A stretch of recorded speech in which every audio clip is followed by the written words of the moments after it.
한살림의 TV 구독자 여러분 안녕하세요. 연세가족사랑 의원 원장 공기범입니다. 올해 1편에 이어 두 번째로 출연하게 되었는데 다시 찾아뵙게 되어 대단히 반갑습니다. 델타 변이까지 이어지는 코로나가 참 야속하지만 한살림의 TV 구독자 어르신들 모두 건강에 안녕히 깃들기를 바랍니다.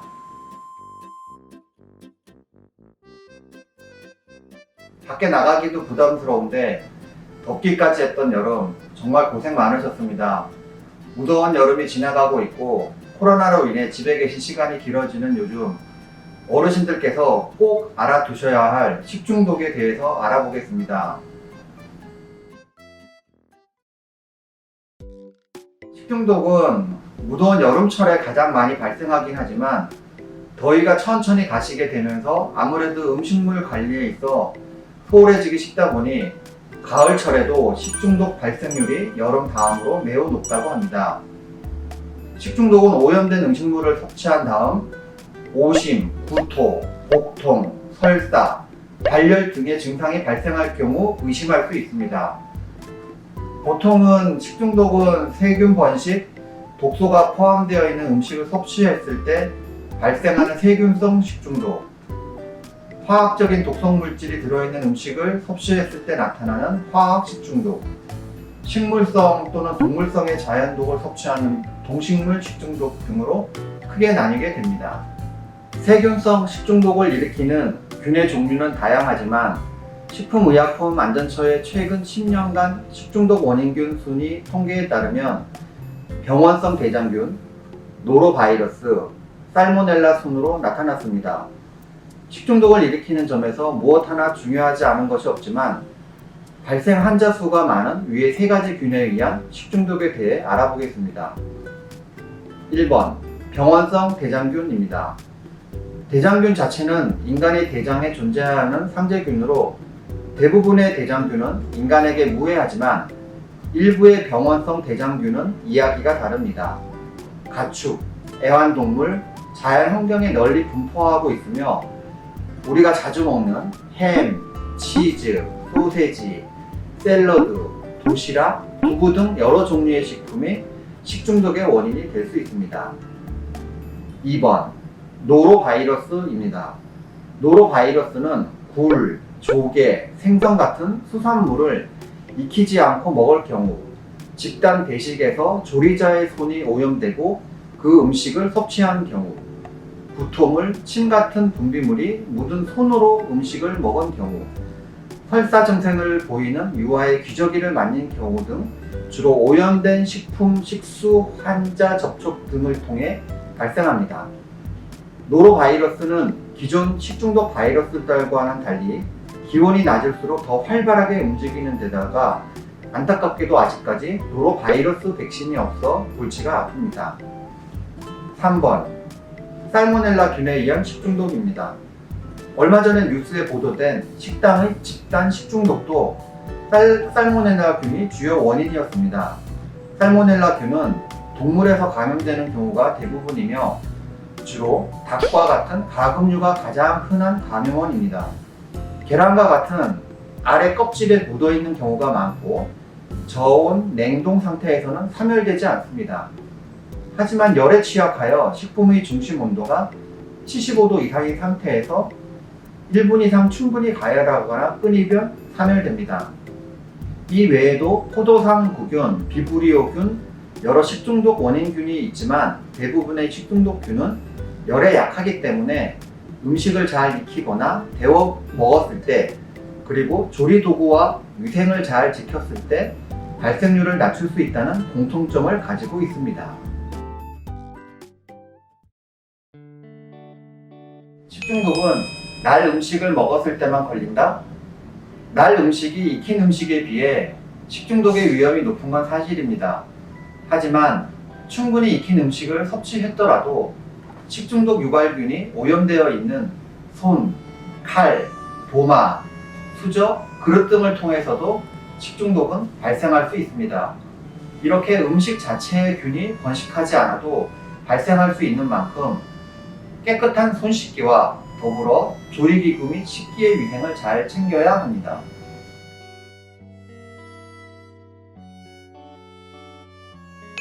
냉장고에 보관한 음식은 식중독 걱정이 없다? 음식물을 냉장고에 넣어두거나 냉동고에 얼리더라도 세균은 사라지지 않습니다. 대부분의 세균은 10도 이하에서 번식이 억제되며 영하 15도 이하에서 번식이 정지될 뿐 균이 죽지는 않습니다. 따라서 냉장고는 세균의 증식을 억제할 뿐 살균이나 멸균의 효과는 없습니다. 냉장고, 냉동실에 오래 보관된 음식도 충분히 변질의 우려가 있으니 음식물은 가급적 빠른 시일 내에 섭취하는 편이 좋고, 냉장고의 청결은 물론 식재료와 음식물에 대한 꼼꼼한 관리가 필요합니다.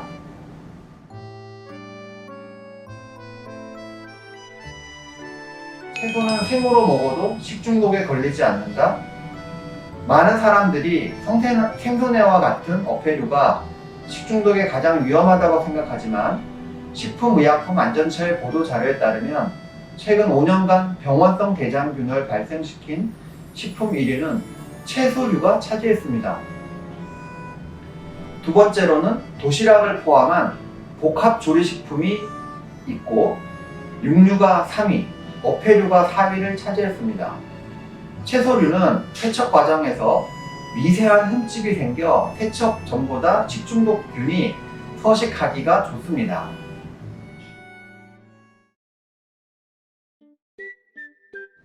음식물은 가급적 익혀서 먹기. 포도당 구균을 제외한 대부분의 식중독 원인균은 열에 취약하기 때문에 음식물을 충분히 익히고 한 번 만든 음식은 충분히 골고루 데워서 섭취한다면 식중독의 발생을 예방할 수 있습니다. 음식물 조리 및 섭취 전 반드시 손 씻기.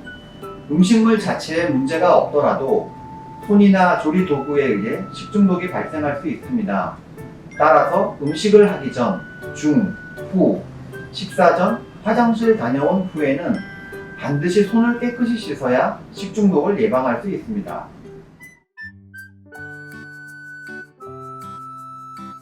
냉장고 청결 유지 및 맛이 나지 않기.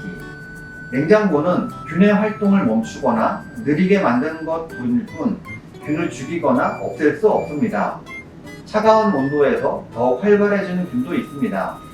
따라서 개봉하거나 조리한 음식은 가급적 빠른 시일 내에 드시고, 아까운 마음이 들더라도 오래된 음식물은 과감히 버리는 등 냉장고의 청결을 잘 유지해야 합니다. 행사 음식 포장해 오지 않기. 결혼식, 잔치 등의 행사 시에는 음식물이 상온에 장시간 노출되어 있는 경우가 많습니다. 요즘은 코로나로 인해 행사가 없습니다만 잔치나 행사 후 남은 음식을 집으로 가져와 드시는 경우에는 가져오는 과정 중에서 식중독균이 발생하고 증식될 수 있으므로 가급적 삼가하시는 편이 좋습니다. 증상이 있을 시 충분한 수분 섭취하기. 대부분의 식중독은 구토와 설사를 거치면서 호전되는 편입니다. 따라서 탈수를 예방하기 위해 수분을 충분히 섭취해 주시면 도움이 됩니다. 다만 반복된 구토와 설사로 탈수가 심할 때에는 정맥 수액 요법이 필요하므로 즉시 병원을 찾아야 합니다. 인터넷 검색창에 식중독 예측 지도를 검색하시면 식약처에서 운영하는 홈페이지를 찾을 수 있습니다. 우리나라 전국 지역별로 식중독의 위험이 얼마나 높은지 지도와 이미지를 통해 상세한 정보를 확인해 보시고 식중독 예방에 참고하시면 많은 도움이 될 것 같습니다.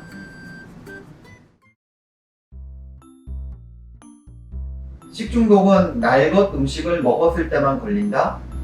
X입니다. 날 음식을 통해서만 식중독에 걸리는 것은 아닙니다. 음식을 충분히 익혔더라도 음식의 보관 상태, 조리 도구, 식기, 손 등을 통해서도 식중독은 발생할 수 있습니다.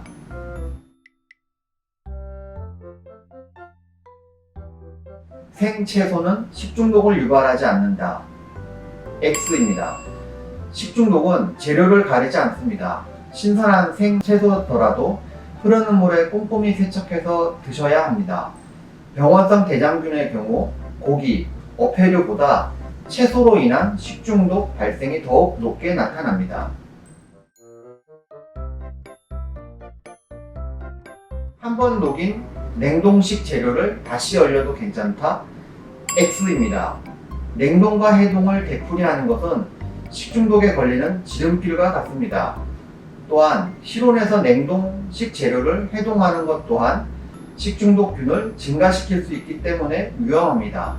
따라서 냉동 식재료를 해동할 때에는 시간이 조금 걸리더라도 조리에 쓸 만큼만 냉장고에서 해동하고 해동이 끝나면 즉시 조리를 시작하는 것이 안전합니다.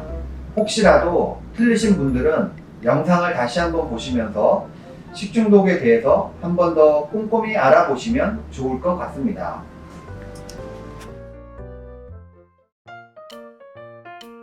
오늘은 식중독에 대해서 알아보았습니다.